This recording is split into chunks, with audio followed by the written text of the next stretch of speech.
Hello, good morning and welcome. This is Jessie Stone in my sixth video for Sports Business Thoughts, kind of sports, marketing, what's going on right now in that world. This is a partnership with sports marketing in my Arizona State University class.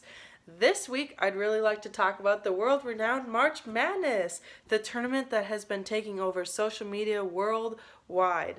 This tournament, I know analysts say this every year, year after year, that this year the tournament has really been taken to new heights.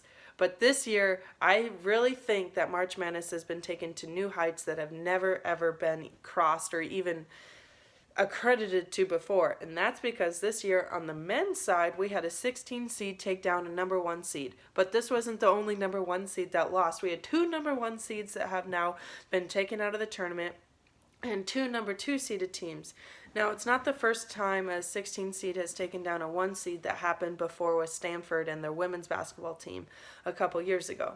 But what I'd like to talk about now, attributing this back to marketing, is how does a marketing brand, a marketing company like AT&T, Verizon, Coca-Cola, how do we use this branding and all the hype that March Madness is bringing this year to our advantage? You know, if I'm representing Verizon and I had a deal with Cincinnati and now they lost in the first, second round and I wasn't prepared for that, how do you use that to your advantage now?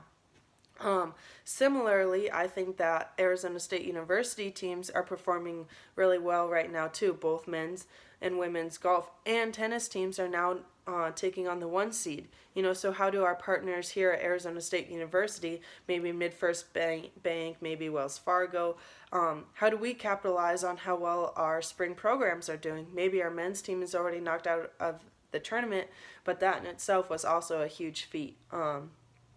So just kind of concluding this video with all the hype that's going on with social media between March Madness and Arizona State University, I think it would be really advantageous for these marketers to take advantage of that. You saw UMBC's Twitter really taking off this past year, this past week because of March Madness, and even UCF's with their recent success in bowl games with football earlier this year.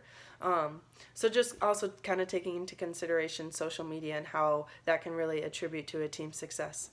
Okay, see you next week. Hope you guys liked it. Woo!